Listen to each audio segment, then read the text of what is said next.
and welcome back to Voices of the Condemned. Today we're discussing an ongoing scandalous trial of the man with an alliteration for the name who's managed to piss off the Pope, admittedly quite easy, and who's insisted the Earth is not the center of the universe. I have with me today an avid member of our beloved Catholic Church and a former student of Galileo's to discuss his so-called heresies.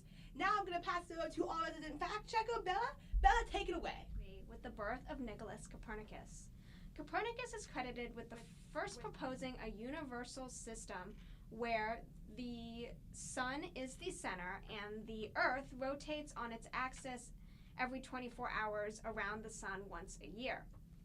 He published his views in the 1443 book, The Revolutions of the Celestial Orbs. The book originally did not offend Catholics, mostly because of a preface that denied the physical validity of the model. However, the book was met mostly with skepticism by many of the people.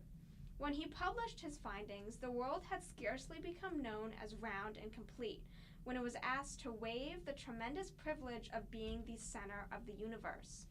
Copernicus's book was not placed on the index of banned books till 73 years after its publication in 1616. So, in regards to the trial today, what is being talked about is how Galileo's world of science and humanism collides with the world and power of the Catholic Church. With Galileo's development of the telescope, he used many of his astronomical discoveries as new arguments for the Copernican system in a series of letters that he sent out to many of his friends.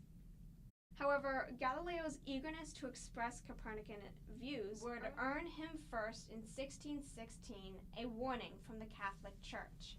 However, Galileo remained undeterred. Galileo had a mission. He wanted to increase awareness of scientific thought and in the process rescue the Catholic Church from its refusal to see the cosmos as it really was. Let's start with our dear representative of the Catholic Church. Take it away. Galileo, he's so clearly a heretic, it's insane. Like, there's so much scripture that can support that Earth is the center of the universe. I can list off some verses, I can quote them to you. Do it. Okay, Joshua 10:12 through 13. On the day the Lord gave the Amorites over to Israel, Joshua said to the Lord in the presence of Israel, "Sun, stand still over Gibeon, and you moon over the valley of Ajalon." So the sun stood still and the moon stopped, till the nation avenge itself on its enemies, as is written in the book of Jashar. The sun stopped in the middle of the sky and delayed going down about a full day. It says the sun stopped. That implies that there was motion in the first place, and that would mean that the sun is rotating around the earth, and the earth is the fixed center of the universe. Interesting. Pope Urban VIII clearly is not, like, he has condemned Galileo. Galileo has continuously offended Pope Urban, the leader of the Catholic Church. He is like the ultimate being that confers the will of God to the Catholics.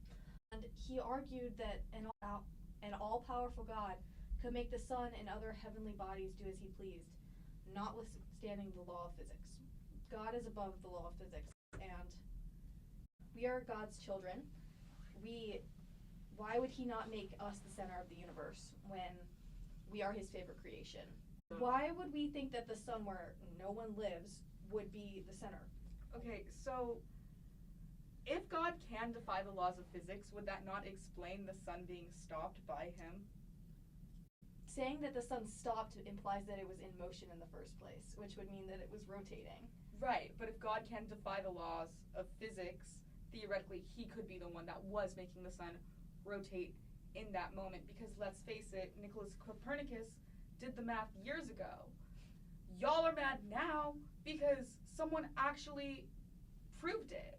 And so why is it that when Nicholas Copernicus did this math, it wasn't an issue, but now that Galileo has done the math and basically proved you guys wrong, it's an issue? I wouldn't say that he's proved us wrong.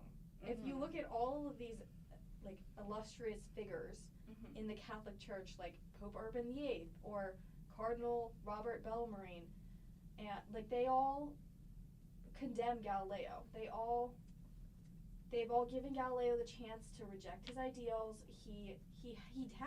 He's only said they're a hypothesis. He hasn't said they're proven or anything. He hasn't provided any scientific proof. You also have not provided any scientific proof. I've provided the will of the church. God is the ultimate being. He made the earth. Okay, so Galileo had this thing called a telescope, and he was able to see out into, like, whatever that dark, you know how, like, the sun goes down and it gets dark and there's, like, shiny things in the sky? He was able to see those and see them moving throughout the night. Why would they be moving if we're not moving? They're moving around us. But we stay still. We are fixed. And also, Tommaso Cassini, he's a Dominican monk. He clearly knows his stuff. In 1615, he claimed that the Florence was full of Galileists, like you, and you deny God and miracles, which is clearly not true based on scripture. He knows his stuff, so he believes that the sun-centered theory contradicts scripture, like I have pointed out before. However, historian here, I would like to point out that Galileo did have many credited and educated disciples when developing his theories, I don't know about that. Well, Benedetto Castelli was one of Galileo's favorite disciples and understood Galileo's thoughts. He even wrote his own book called The Motion of Water. And they were often exchanging letters from scientific topics to everyday life. And Cardinal Robert Bellarmine, as I mentioned before, he told Galileo to forsake his theory and not defend it. And maybe if he had done that in full, then he wouldn't be in this situation right now, and he wouldn't be facing a life of imprisonment. Also, another point, Galileo's really old. Does he really know what he's talking about? He's 63. Like, he's about to die.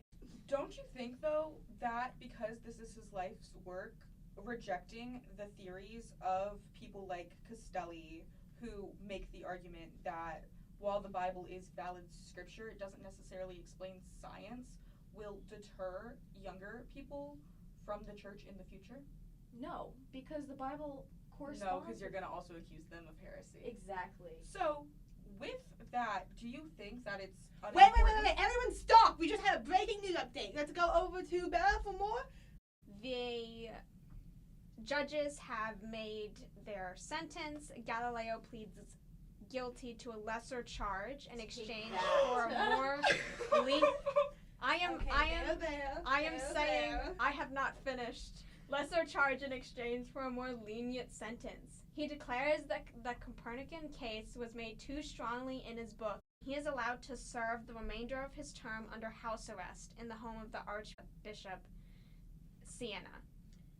I mean, home of an archbishop can't be too bad of a place to be under house arrest. I honestly think it was too lenient. He should have gone to prison. What, You should go to prison. Anyway, so I guess that's no longer a controversial topic anymore. It's been resolved. That's the end of our show. Thank you so much, lovely fact checker, and our wonderful guests, including one who's still crying.